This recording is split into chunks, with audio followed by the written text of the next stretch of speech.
Les mille et une nuits, traduit par Antoine Galland.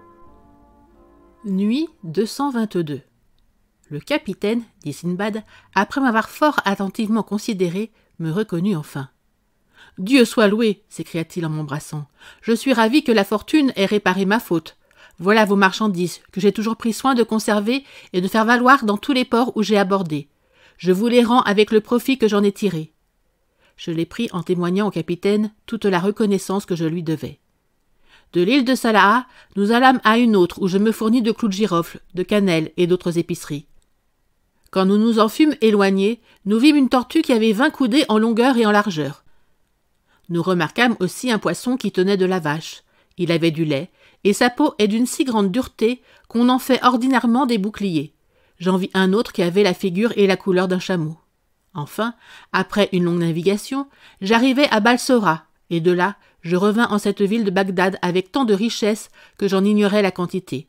J'en donnai encore aux pauvres une partie considérable, et j'ajoutai d'autres terres à celles que j'avais déjà acquises. Sinbad acheva ainsi l'histoire de son 3e voyage. Il fit donner ensuite 100 autres sequins à Hindbad, en l'invitant au repas du lendemain et au récit du 4e voyage.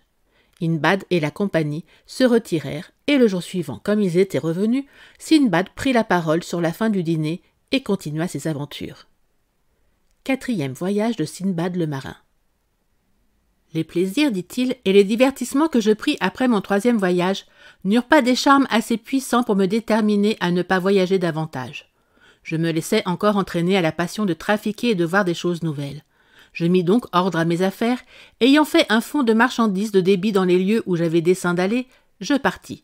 Je pris la route de la Perse, dont je traversais plusieurs provinces, et j'arrivai à un port de mer où je m'embarquai. Nous mîmes à la voile, et nous avions déjà touché à plusieurs ports de terre ferme et à quelques îles orientales, lorsque, faisant un jour un grand trajet, nous fûmes surpris d'un coup de vent qui obligea le capitaine à faire amener les voiles et à donner tous les ordres nécessaires pour prévenir le danger dont nous étions menacés. Mais toutes nos précautions furent inutiles. La manœuvre ne réussit pas bien, les voiles furent déchirées en 1000 pièces, et le vaisseau, ne pouvant plus être gouverné, donna sur une sèche et se brisa de manière qu'un grand nombre de marchands et de matelots se noyèrent et que la charge périt. Scheherazade en était là quand elle vit paraître le jour. Elle s'arrêta, et Schahriar se leva. La nuit suivante, elle reprit ainsi le 4e voyage. Nuit 223. J'eus le bonheur, continua Sinbad, de même que plusieurs autres marchands et matelots, de me rendre à une planche. Nous fûmes tous emportés par un courant vers une île qui était devant nous. Nous y trouvâmes des fruits et de l'eau de source qui servirent à rétablir nos forces. Nous nous y reposâmes même la nuit dans l'endroit où la mer nous avait jetés, sans avoir pris aucun parti sur ce que nous devions faire. L'abattement où nous étions de notre disgrâce nous en avait empêchés.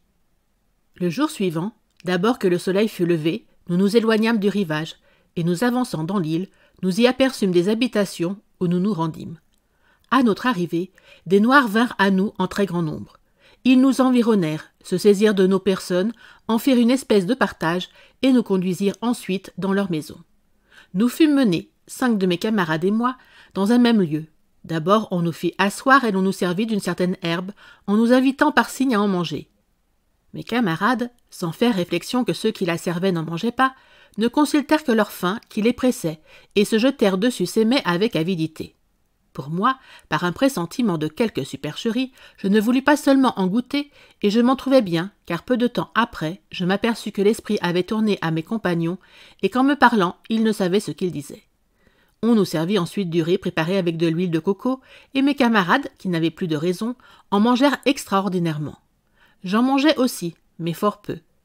Les Noirs nous avaient d'abord présenté de cette herbe pour nous troubler l'esprit et nous ôter par là le chagrin que la triste connaissance de notre sort nous devait causer, et ils nous donnaient du riz pour nous engraisser. Comme ils étaient anthropophages, leur intention était de nous manger quand nous serions devenus gras. C'est ce qui arriva à mes camarades, qui ignorèrent leur destinée parce qu'ils avaient perdu leur bon sens. Puisque j'avais conservé le mien, vous jugez bien, Seigneur, qu'au lieu d'engraisser comme les autres, je devins encore plus maigre que je n'étais. La crainte de la mort dont j'étais incessamment frappé tournait en poison tous les aliments que je prenais. Je tombais dans une langueur qui me fut fort salutaire, car les Noirs ayant assommé et mangé mes compagnons, en demeurèrent là, et me voyant sec, décharné, malade, ils remirent ma mort à un autre temps. Cependant j'avais beaucoup de liberté, et l'on ne prenait presque pas garde à mes actions. Cela me donna lieu de m'éloigner un jour des habitations des Noirs et de me sauver.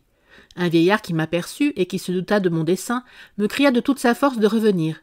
Mais au lieu de lui obéir, je redoublai mes pas et je fus bientôt hors de sa vue. Il n'y avait alors que ce vieillard dans les habitations. Tous les autres Noirs s'étaient absentés et ne devaient revenir que sur la fin du jour, ce qu'ils avaient coutume de faire assez souvent.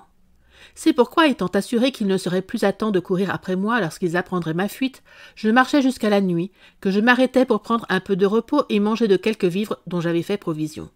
Mais je repris bientôt mon chemin et continuai de marcher pendant 7 jours en évitant les endroits qui me paraissaient habités. Je vivais de coco qui me fournissait en même temps de quoi boire et de quoi manger. Le 8e jour, j'arrivai près de la mer et j'aperçus tout à coup des gens blancs comme moi, occupés à cueillir du poivre dont il y avait là une grande abondance. Leur occupation me fut de bon augure et je ne fus nulle difficulté de m'approcher d'eux. Scheherazade n'en dit pas davantage cette nuit, et la suivante, elle poursuivit dans ces termes. Merci d'avoir écouté cette vidéo. Si cette vidéo vous a plu, vous pouvez vous abonner gratuitement à la chaîne Coin Livre Audio. N'oubliez pas de liker avec le pouce vers le haut. Vous pouvez aussi me laisser un commentaire. À bientôt.